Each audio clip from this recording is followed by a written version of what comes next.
되고 있는 겁니까? 예, 안녕하세요. 저는 사진하는 임성호라고 합니다. 반갑습니다. 오늘 강의 주제는 사진으로 나를 찾기입니다. 오늘 여기 와주신 선생님들 지금 조명 때문에 얼굴은 잘 안 보이시는데요. 예, 하여튼 즐거운 시간 또 유익한 시간 됐으면 좋겠습니다. 저는 사진을 하면서 또 사진을 보면서 전시한 사람이 어떤 이야기를 할까를 굉장히 궁금해하는 사람 중에 하나예요. 이 사람이 어떤 감정을, 어떤 이야기를 하고 싶은지 굉장히 궁금해하고요. 또 우리 선생님들 혹시 음악 좋아하세요? 예, 어떤 음악 좋아하실까요? 뭐 이미자 뭐 이런 아니면 트와이스요? 예, 7080 조용필 그죠? 예, 음악을 들으시면 어떤 생각이 드세요? 즐겁죠. 즐겁고 행복하고 막 어떤 노래는 되게 슬프고 예, 눈물이 나기도 하지요. 근데 음악을 들을 때는 그리고 감정에 대해서 얘기해요. 저는 김광석을 되게 좋아합니다. 예. 그 김광석 노래를 들으면 어떤 생각들이 드세요? 짠하죠. 예. 근데 보통 음악을 얘기하면 이런 감정들에 대한 얘기를 하세요. 근데 사진에 대해서 얘기를 하면 어떤 얘기하는지 혹시 아세요? 멋있다. 예, 예, 예. 사진에 대해서 물어보면 보통 이런 얘기를 하세요. 내가 어저께 두물머리를 갔는데 거기에 해가 쫙 떠오르고 있는 거야. 그리고 거기에 구름이 쫙, 그 밑에는 안개가 쫙 이런 말씀들을 하세요. 그래서 그랬다고 다들 여기까지만 말씀하시는 거죠. 사진에 대해서 얘기할 때는 감정에 대해서 얘기한 게 아니라 상황에 대해서 말씀들을 하세요. 그래서 오늘 이 자리는 상황을 볼 것인가 아니면 감정을 볼 것인가에 대한 얘기를 중점적으로 할까 합니다. 제가 왜 이렇게 사진에 감정에 대해서 관심을 가지고 감정에 대해서 얘기를 하게 됐는지 여러분께 말씀을 드리고자 합니다. 저는 어렸을 때 저희 어머니가 제가 한 5살 때쯤인가요? 그때 저희 어머니가 다리를 좀 다치셨어요. 발목을. 그러다가 동네에 어떤 침 놓는 한의원에 가서 침을 맞았는데 이 발목이 굳어버린 거예요. 그래서 어머니가 이렇게 다리를 이렇게 절룩절룩 거리면서 가르셨어요. 누나들이 거의 초등학교만 졸업하고 그 어린 나이에 서울로 일을 하러 오게 된 거예요. 봉제 공장으로. 뭐 시다부터 이제 미싱사 이렇게 뭐 재단소 이렇게 단계별로 올라갔겠죠. 그렇게 벌은 돈으로 저희 시골에도 TV도 사주고 뭐도 막 이렇게 생활비도 붙여주고 그랬었어요. 그러다가 그렇게 힘들게 벌은 돈으로 저희 어머니 다리를 고쳐준다고 서울대병원에서 수술을 하게 됩니다.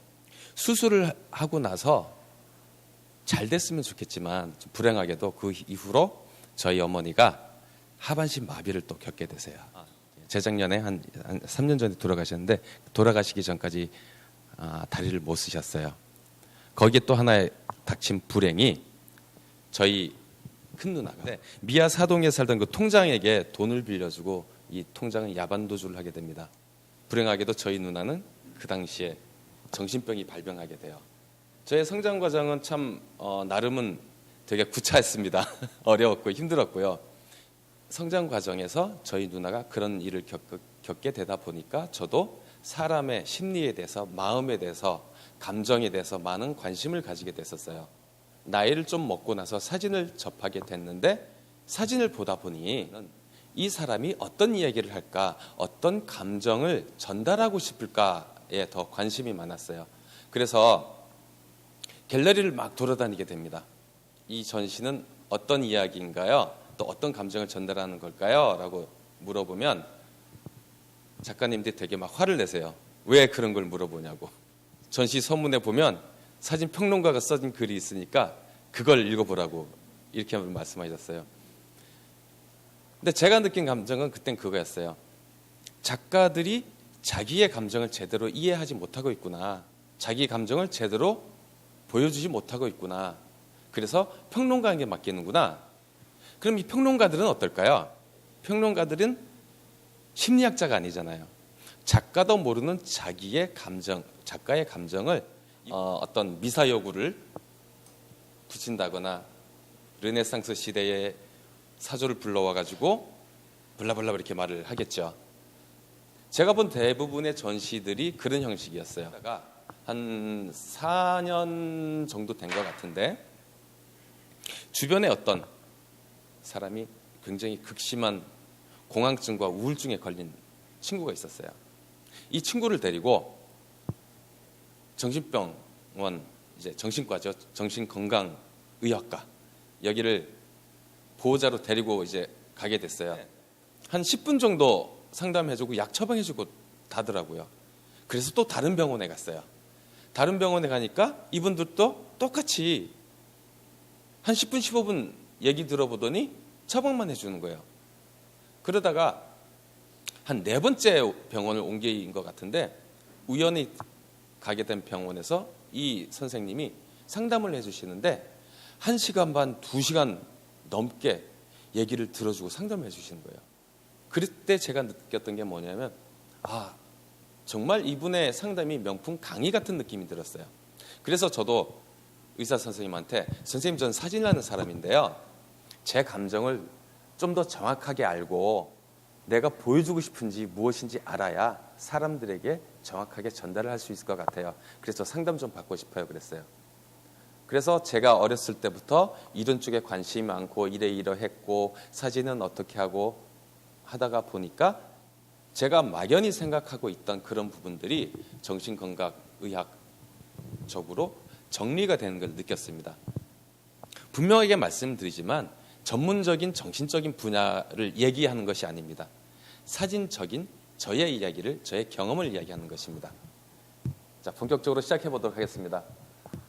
나는 누구인가에 대한 질문을 한번 여러분께 던져보겠습니다. 혹시 찍다가 이런 경우 있지 않으세요? 막 찍고 있는데 누가 옆에 오자 아저씨 왜 찍어요? 아니면 뭐 찍어요? 여기 찍으면 안 되는데? 이런 경우 혹시 있으신 분도 있어요? 한두 번씩은 다 있으실 거라 생각이 들어요. 그때 어떻게 답을 하셨나요? 어떻게 뻥치세요? 아티스트야.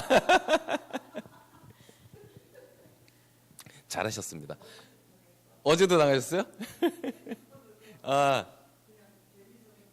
예. 그때 좀 당황하시기도 하셨을 거예요. 그죠? 근데 왜 당황했을까 한번 생각해 보면 나는 누구인가의 질문에 들어있는 겁니다. 내가 누구지? 난 뭐 하는 사람이지에 대한 정체성이 없었기 때문에 흔들리지 않았을까, 당황하지 않았을까라는 생각이 들어요. 네. 저 사진하는 사람인데요. 이거 이렇게 해서 찍고 있어요. 라고 할 수 있는 정체성에 대한 생각이 없지 않았을까. 근데 저도 그런 경험을 많이 당했거든요. 길 가다가 사진을 찍고 있는데 당신 나 찍었지? 이런 분들.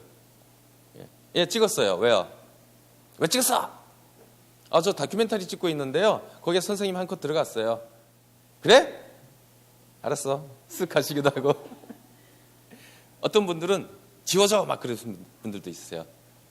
그런 분들 그냥 지워드립니다. 뭐 중요한 사진이 지워달라고 하는 순간 중요한 사진이 아니게 돼버린 거예요.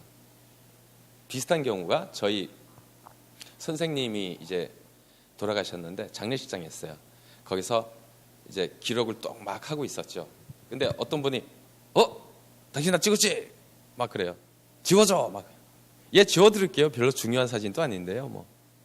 왜 중요한 사진이 아니게 됐냐면 기록으로 남겼을 때 그분은 그 자리에 있음으로써 중요한 기록으로서 남게 돼요.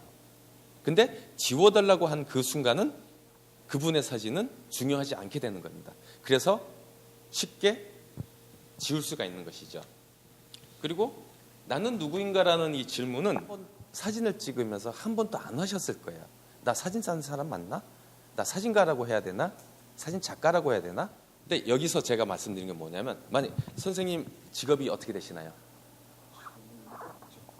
백수이시고 뭐 이전에는 뭐 어떤 직업을 가지고 계셨을 거예요. 직업을 가지고 계시고 사회 활동을 하시고 그랬을 때 나는 뭐 어디 어느 회사의 대표 누구입니다. 이렇게 말씀을 하셨을 거예요.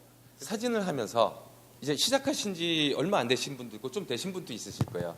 근데 주변에다가 나 사진하는 사람이야, 나 사진 작가야, 이렇게 말을 할 어떤 용기나 어떤 그런 정체성, 자신감, 그런 것이 없었기 때문이 아닌가. 이런 질문을 사진을 하는 사람으로서 해보지 않으신 이유가 바로 그런 것이 아닌가라는 생각을 해봅니다. 사진 작가라는 말이 있잖아요. 작가라는 말은 내가 하는 게 아니라 타인이 불러주는 거거든요. 처음에 인사드릴 때 어떻게 인사드렸나요? 예, 사진하는 임성호입니다. 이렇게 말씀드렸어요.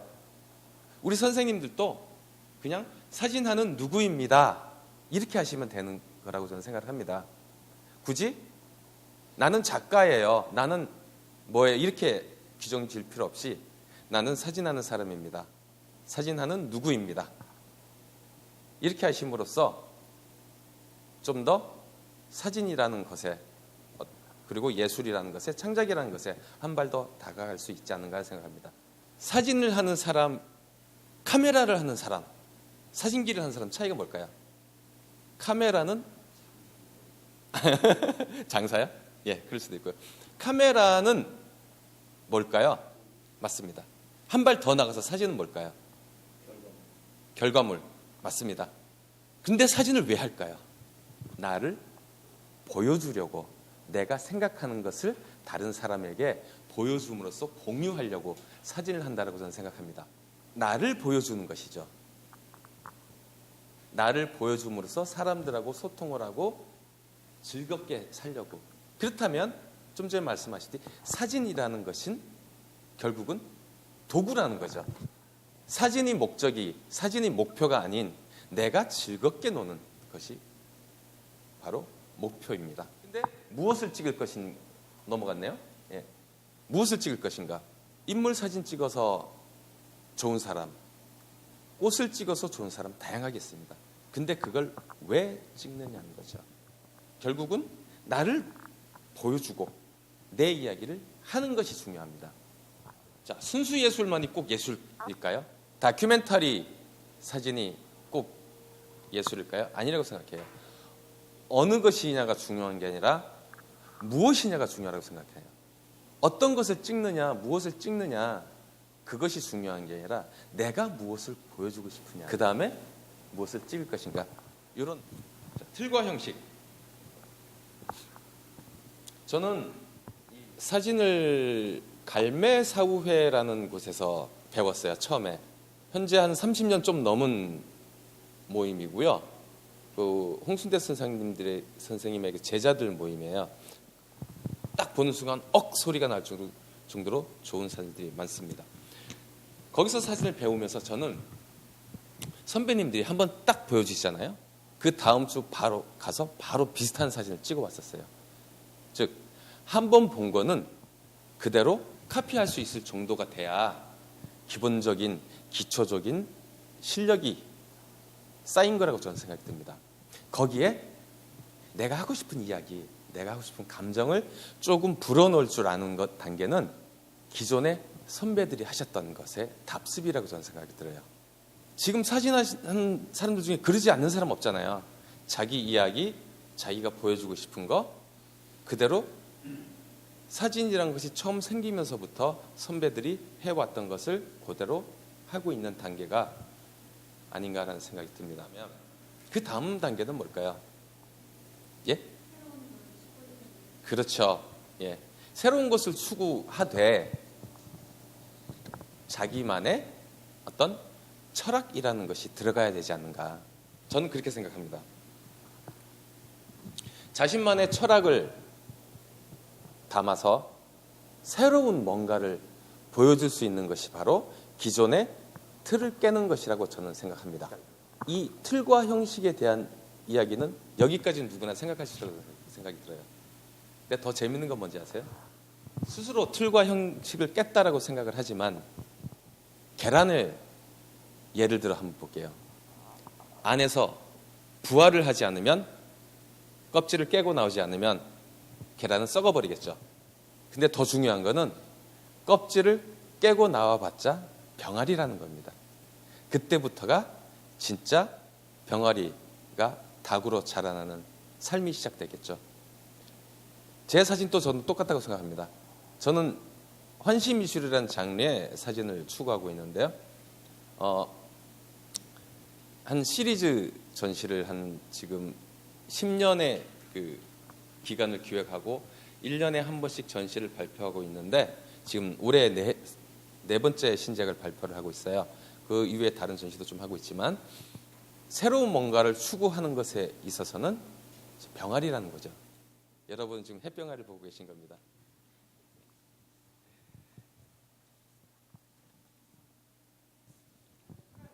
예? 아, 계란 후라이요? 자, 기초 기본을 충실히 다지자. 저는 이렇게 사람들 만날 때마다 꼭 물어본 게 있습니다. 선생님, 24mm 2.8 조리개 하고 70mm의 2.8 조리개 하고 심도가 어느 게 더 깊을까요? 24mm요. 그럼 24mm가 조리개가 심도가 깊은 이유는 뭘까요? 광각이기 때문에 정확하게 알고 계십니다. 근데 이렇게 물었을 때 모르는 분들이 의외로 많으세요. 자, 그럼 화이트 밸런스에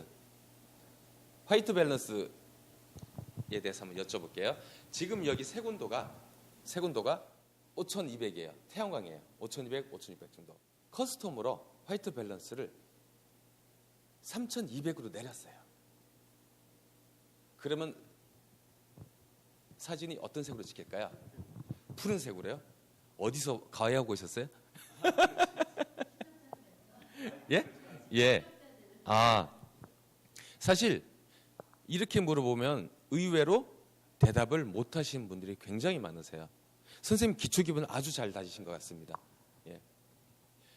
제가 왜 이 말씀을 드리냐면은 알고 있는 것과 알고 있다고 생각하는 거. 우리 선생님께서는 즉각 이렇게 대답할 수 있는 것은 그만큼 많은 경험이 있었을 거라고 저는 생각이 들어요. 우리가 관념적으로 알고 있는 거 조리개 23mm에서 2.8과 70mm의 2.8을 머리로는 알고 있어요. 근데 그걸 타인에게 타인이 누가 물어봐서 이야기하라 그러면 잘 못한 경우가 굉장히 많습니다. 기초 기본은 닦아도 모자란 게 기초 기본이라고 저는 생각이 합니다. 그래서 제가 아까 요 앞에 챕터에서 말씀드렸던 눈에 한번 보고 바로 카피할 수 있을 정도가 돼야 기초 기본이 됐다라고 저는 생각을 합니다. 기초 기본이 되어 있지 않으면 앞으로 나갈 수가 없어요. 왜냐하면 기초 기본이라는 그 베이스가 부실한데 그 위에 집을 지을 수는 없잖아요. 그래서 저는 항상 기초 기본을 굉장히 중요하게 생각하고 강조를 하는 사람입니다. 강의 시간 누가 이렇게 물어봐요. 선생님 이 카메라 어떻게 조작해요? 네이버 검색해 보세요. 다른 거 어떻게 찍어요? 기초 기본을 잘 이해하고 계시면 인물이든 꽃이든 다큐멘터리든 어떤 거든 다 잘 찍을 수 있습니다. 이렇게 말씀드립니다. 기초 기본 별거 없어요. 좀 전에 여쭤봤던 광각 효과, 망원 효과 이런 거라든가 또는 노출밖에 없잖아요. 조리개 셔터, ISO, 화이트 밸런스 요거밖에 없어요. 근데 요것만 잘 이해하고 몸에 체득을 하고 있으면 어떤 상황에서라도 어떤 사진이라도 잘 찍을 수 있다고 저는 생각을 합니다. 제가 좀 전에 말씀드렸죠. 체득이라고. 몸에 익히려면은 많이 만져보고 많이 찍어보셔야 돼요. 근데 대부분의 우리 선생님들이 보면 그거를 좀 못 참으세요. 저는 누가 이렇게 물어볼 때 있어요. 사진 배우려면 어느 정도 걸려요? 라고 물어보시면 아마 천재 소리 듣는 사람이 빨라봤자 한 3년이고요. 보통 5년에서 8년 겁니다. 이렇게 말씀드립니다. 5년 정도도 빠른 거예요. 그래서 저도 강의하면서 항상 기초에 대해서는 항상 공부합니다. 다시 되돌리고 계속 반복해서 보죠. 해외 유명 작가를 예전에 배우긴 했어요. 근데 지금 다 까먹었습니다. 필요가 없으니까. 이 기초 기본을 잘 다지기는 습관으로서 아주 좋은 습관이 바로 정리하는 습관이에요. 단순히 사진만을 정리하라는 이야기가 아닙니다. 오늘은 제가 감정에 대해서 얘기한다고 말씀드렸었죠. 정리하는 습관이 곧 감정의 정리이기도 합니다. 예를 들어 오늘 연꽃 사진 탁 찍으러 갔어요. 연꽃 사진 찍었는데 수많은 연꽃 사진들을 찍었겠죠. 그러면서 보시면서 이제 사진을 정리를 하실 거예요. 뭐 요거는 활짝 핀 거니까 이쪽, 요거는 조금 안 핀 거니까 이쪽, 이런 식으로 정리를 하실 거예요. 그러면서 찍을 당시에 감정도 정리된다고 저는 생각합니다. 일주일 뒤에 또는 열흘 뒤에 또 한 달 뒤에 이 연꽃을 다시 볼 때와 찍은 당일 집에 들어와서 이것을 볼 때의 감정은 다를 것입니다. 그리고 이 감정이 조금씩 정리가 된다고 저는 생각이 들어요. 그러면서 내가 추구하는 것이 무엇인지, 하고 싶은 것이 무엇인지 조금씩 정립이 된다라고 저는 생각이 들어요. 결국은 이런 작은 습관 하나가 사진을 하는 데 있어서 나를 알고 나를 찾아가는데 아주 중요한 습관이라고 저는 생각합니다. 이런 것들이 관성을 가진다고 한번 생각해 볼게요. 자, 근데 관성에는 두 가지가 있죠. 멈추어 있는 것과 움직이는 것. 우리가 보통 이야기를 하다 보면 말이 안 통하는 사람 혹시 많이 겪어보셨죠? 야, 이거 있잖아, 이거 좋은데 한번 해볼래? 아우, 싫어, 안 해. 몰라, 싫어, 안 해. 우리는 이런 분들을 뭐라고 그러는지 아세요? 꼰대라고 합니다. 근데 타인의 얘기를 잘 수용하고 받아들이고 또 나와 생각이 좀 다르더라 하더라도 들어주고, 이런 분들은 생각에 탄력이 있는 분이라고 저는 생각이 들어요. 지금 얘가 말을 하는 게 얘가 아직 어려서 그러니까 조금 더 기다렸다가 나중에 내가 한번 얘기해주지, 지금 들어줘야지. 근데 이런 관성이 탄력이 없는 분들은 어떨까요? 막 그 자리에서 아이 됐어 그만해, 안 들어, 그러겠죠. 이 생각의 관성이라는 건 굉장히 중요하다고 생각이 듭니다. 아까 요 앞에서 말씀드렸던 정리하는 습관에서 오는 그 조그만 관성, 이것이 처음에는 쉽지 않을 거예요. 근데 이것이 조금씩 굴러가기 시작하면 속도가 붙겠죠. 관성이 붙을 거예요. 그랬을 때 속도가 10km, 20km, 30km, 40km 이렇게 갈까요? 그렇지 않아요. 생각의 관성이라는 건 직선이 아닌 곡선의 형태로 나타난다고 저는 생각합니다. 제가 그걸 경험을 해봤거든요.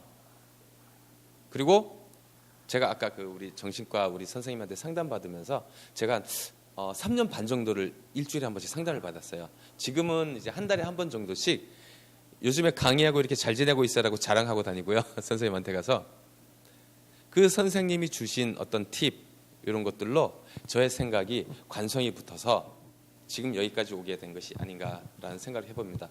그리고 이런 그 생각의 관성에 있고 탄력이 있는 분들이 대부분의 분들을 보면 어떤 종교계에 좀 이렇게 있으신 분들, 신부님들이나 스님들, 이런 분들 중에 그런 생각의 관성을 가지신 분들, 탄력을 가지신 분들 좀 많이 만나게 된 것 같아요. 생각의 관성을 가지고 우리가 토론을 할 때 우리 선생님들이 지금 제 얘기를 잘 들어주고 계시잖아요. 그런 것처럼 잘 들어주는 거, 그게 참 중요하다고 생각합니다. 한국 사람들은 토론이 잘 안 돼요. 그죠? 왜 그럴까요? 그렇죠. 자기 얘기 많이 하고. 예. 대표적인 태도가 뭐냐면, 야, 내 말이 맞지? 그래 안 그래? 내 말 맞잖아. 그래 안 그래? 이런 태도를 가져서 그런다고 생각이 들어요. 토론이라는 것은 내 이야기를 상대에게 강요하는 것이 아니라 상대와 나의 의견 차이를 줄이는 거예요. 그리고 답을 내는 게 아니라고 저는 생각합니다. 지금 당장 답을 내려가지고 네가 옳고 내가 그르고 이것이 아니라 서로의 의견 차이를 줄이고 개선하는 것이 토론의 목표라고 생각합니다. 그러기 위해서는 우리는 생각에 탄력이 있어야 이런 토론을 할 수 있다고 저는 생각이 들어요. 생각의 탄력이 없으면, 남의 얘기를 받아들일 수 없으면 토론이 안 되겠죠. 내 것만 이야기하니까 상대 얘기 들어주지 않고. 그것도 중요한 건, 토론하는 자세 중에 가장 중요한 거는 상대의 얘기를 중간에 끊지 않는 거. 사실 듣는 것도 많은 에너지가 소모가 돼요. 그래도 들어주고 상대에게 당신의 이야기는 이렇지만 나와 좀 다른 생각하고 있어요. 내 생각은 이래요. 라고 설득시키고 이해할 수 있는 에너지가 있었으면 좋겠습니다. 결국은 저는 이제 에너지 이야기로 넘어갈 건데요. 감정의 발산과 에너지. 감정이라는 것은 곧 보여지게 되어 있죠. 자, 사진을 하면서는 어떤 방법으로 보잖아요. 결국은 전시라는 모습, 전시라는 형태로 나의 감정을 보여주는 거죠. 그렇다고 해서 그것이 감정의 발산이라고 할 수 있을까요? 발산이라고 할 수도 있어요. 아니라고 할 수도 있고. 근데 여기서 말하는 발산은 뭐냐면 화내는 거. 강의하다가 그런 경우가 있었어요. 갑자기 막 누가 저한테 화를 막 내는 거예요. 사진 이야기를 하고 있는데 거기 중에 어느 한 단어 한두 개 정도가 본인의 감정에 좀 거슬렸던 거예요. 근데 가만 생각해 보면 강의 중에 한 단어가 그 사람이 억눌러 놨던 감정을 격발시켰다라고 저는 생각이 듭니다. 그것을 저한테 몽청히 이렇게 던져버리시는 거죠. 감정의 발산이라고 하는 이 화내는 게 과연 에너지가 있는 걸까요? 저는 그렇지 않다고 보거든요. 나 힘들어 죽겠어를 분노로 격발시킨다고 저는 생각이 듭니다. 분노나 화를 내는 것으로 자기의 어떤 방어 기제가 그렇게 나오지 않는가. 근데 그런 경우 어떻게 넘어가느냐가 아주 또 중요하겠죠. 근데 물론 우리 여기 계신 선생님들은 저보다 더 이렇게 현명하게 잘 넘어가셨을 거라고 생각이 듭니다. 그리고 저도 뭐 앞으로 그런 일이 더 많을 거라고 생각이 들어요. 왜냐하면 저는 이렇게 대중들 앞에서 사람들을 계속 만나는 사람이니까요. 오늘의 결론이 되겠습니다.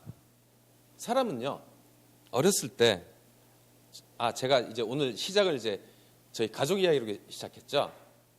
어렸을 때 저희 부모님이 저를 먹여주고 재워주고 씻겨주고 입혀주고, 또 한 가지가 뭐인데 까먹어봤어요. 잠깐만 볼게요. 빨래하고 청소하고, 이런 것들은 부모가 아이에게 해줄 수 있는 가장 기본적인 거라 그래요. 그리고 참고로 이 말은 저의 말이 아니라 정신분석 정신건강 전문의 최승규 박사의 말입니다. 그분의 이론이고요. 성인이 되면 이런 것들을 스스로 해결해야 되잖아요. 씻고 먹고 청소하고 잠자고, 이런 것들이 제대로 해결이 되지 않으면 분노가 쌓인다고 해요. 이 최승규 박사가 저한테 한 얘기가 그거예요. 본인을 위해서 씻겨주고 본인에게 맛있게 밥을 먹여본 적이 있어요?